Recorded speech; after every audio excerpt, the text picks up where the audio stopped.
Hello दोस्तों, कैसे हैं आप लोग। आज हम लोग स्टार्ट करने वाले हैं अकाउंटिंग स्टैंडर्ड 13। इसका रिवाइज्ड वर्जन 2016 में आया था। तो अकाउंटिंग स्टैंडर्ड 13 का ऑब्जेक्टिव क्या है, इसको जानेंगे हम लोग। तो इसका ऑब्जेक्टिव मेन है अकाउंटिंग फॉर इन्वेस्टमेंट, मतलब आपके बिजनेस में, आपके फाइनेंशियल स्टेटमेंट में जो भी इन्वेस्टमेंट है उसको कैसे दिखाना है। ठीक है, ये कौन बताता है हमको? AS 13 बताता है। ठीक है, तो AS 13 स्टार्ट करने से पहले जो हमारा बेसिक टर्मिनोलॉजी है उसको समझते हैं कि इन्वेस्टमेंट क्या होता है। What is an investment? तो इन्वेस्टमेंट कहते किसको? Investment means asset held for earning income.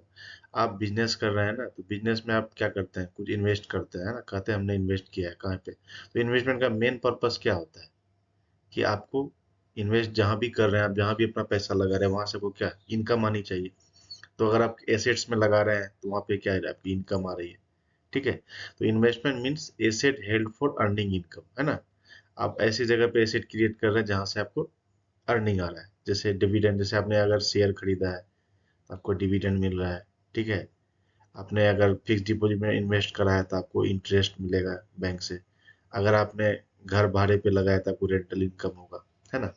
Capital appreciation और other benefits not for immediate resale. ठीक है, इन्वेस्टमेंट हमको इमीडिएट सेल करने के पर्पज से हम लोग उसमें इन्वेस्ट नहीं करते हैं, अपना पैसा नहीं लगाते हैं। ठीक है, हमारा मेन इसमें मोटो क्या होता है कि हमको अर्निंग इनकम और इसको इमीडिएट सेल भी नहीं करना है। ठीक है, अब इन्वेस्टमेंट तो ये समझ में आ गया कि हम एक ऐसा एसेट खरीद रहे हैं जिससे हमको इनकम हो, ऐसा एसेट में अपना पैसा लगा रहे हैं जिससे हमको इनकम हो। ठीक है, अब इन्वेस्टमेंट क्या नहीं होता है? अब स्टॉक इन ट्रेड। अब आपके बिजनेस में जो स्टॉक है उसको इन्वेस्टमेंट कैटेगरी में नहीं रखेंगे। क्यों नहीं होंगे?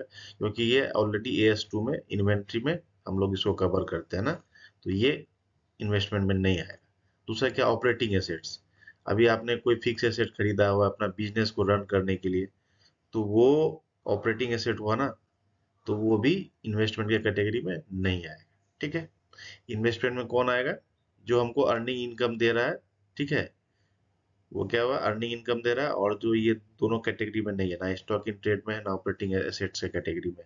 ठीक है, और ना ही हम उसको शॉर्ट टर्म पीरियड में रीसेल करने का कोई प्लान है उसका, तो वो हमारा इन्वेस्टमेंट कहलाता है।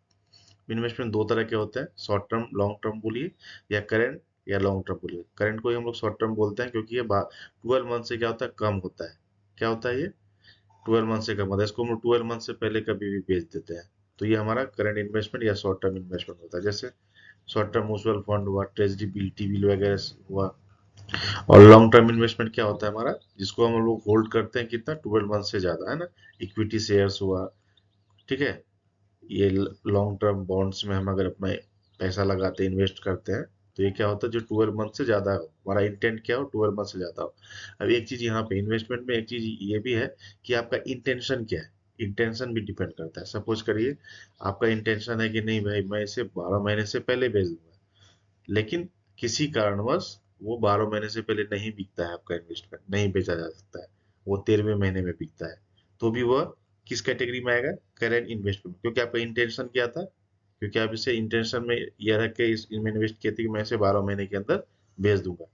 तो इन्वेस्ट टाइप ऑफ इन्वेस्टमेंट जो होता है वो हमारे इंटेंशन पे होता है, हमारा क्या इंटेंशन है। अगर हमने सपोज करिए लॉन्ग टर्म इन्वेस्टमेंट के लिए हमने किया हुआ और किसी कारणवश हमको शॉर्ट टर्म में बेचना पड़ गया, 12 मंथ्स के ऊपर जो हमारा लॉन्ग टर्म होता है ना, अब किसी कारणवश हमको 11 मंथ्स में बेचना पड़ गया, तो वो अलग चीज है। लेकिन हमारा इंटेंशन क्या था? हमारा इंटेंशन था कि नहीं, हम लॉन्ग टर्म इन्वेस्टमेंट के लिए इसको खरीदे, तो ये लॉन्ग टर्म में ही होगा। ठीक है, तो इंटेंशन बहुत मायने रखता है टाइप ऑफ इन्वेस्टमेंट के लिए। ठीक है, आपका टाइप ऑफ इन्वेस्टमेंट आपके इंटेंशन पे भी डिपेंड करता है। आगे बढ़ता है। अब वैल्यूएशन ऑफ इन्वेस्टमेंट। अभी इन्वेस्टमेंट तो हमने कर लिया, अभी उसका वैल्यूएशन कैसे करें, ये भी थोड़ा एक इम्पोर्टेंट चीज है। तो करंट इन्वेस्टमेंट हमारा वही शॉर्ट टर्म इन्वेस्टमेंट जो है, तो उसको कहता है, उसको लोअर ऑफ कॉस्ट या फेयर मार्केट वैल्यू पे करना है। जो उसका सबसे लोअर ऑफ कॉस्ट है, जो भी एसेट में हमने इन्वेस्टमेंट करा है, या उसका जो फेयर मार्केट वैल्यू जो है वो है प्रेजेंट में, उसके अनुसार हमको उसको वैल्यू करना है। ठीक है, जैसे हमने 10,000 का इन्वेस्टमेंट करा है, अभी उसका वैल्यू कितना है? 8,000 है। ठीक है, फेयर मार्केट वैल्यू 8,000 है, तो लॉस हमें कितना हो गया? 2,000 का। तो ये लॉस हमको दिखाना होगा अपना प्रॉफिट एंड लॉस अकाउंट में। ठीक है, ओके।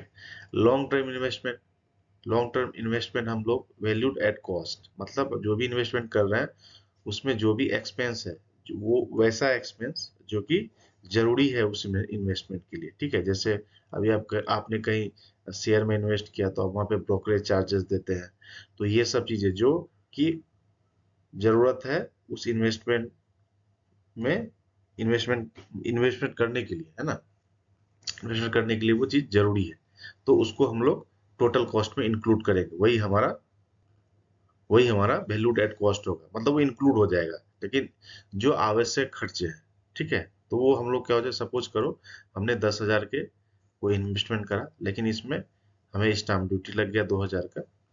ठीक है, 2,000 का स्टाम्प ड्यूटी लग गया, तो हमारा कॉस्ट क्या हो जाएगा, ये हो जाएगा 12,000। ठीक है, यही हमारा ओरिजिनल कॉस्ट पकड़ के हम इस पे अपने बैलेंस शीट में दिखाएंगे।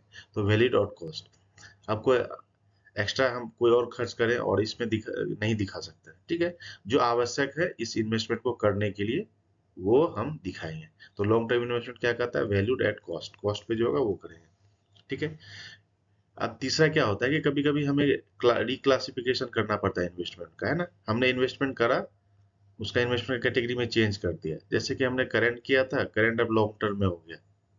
ठीक है, मैंने 12 मंथ के लिए करा था, मेरा इंटेंशन तो था कि मैं इसे शॉर्ट टर्म में बेच दूंगा, लेकिन अभी क्या हुआ कि भाई नहीं, मैं मुझे नहीं बेचना है या किसी कारण मुझे नहीं बेचना है, तो इसका तो क्लासिफिकेशन चेंज हो जाएगा ना, तो उस समय हम इसको रिवैल्यू करेंगे प्रॉपरली, याद रखिएगा चीज को। तो ये रिक्लासिफिकेशन हो गया।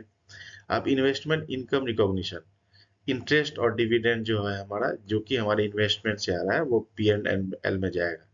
ठीक है, कहाँ पे जाएगा, प्रॉफिट एंड लॉस अकाउंट में। ठीक है, तो इसको आपको इनकम सही से रिकॉग्नाइज करना है ना, कि ये इनकम जो है हमारा, इंटरेस्ट इसी से आ रहा है, इन्वेस्टमेंट से ही आ रहा है। ठीक है, अब S13 में क्या कहता है, ये कहता है क्या क्या आपको डिस्क्लोज करना है।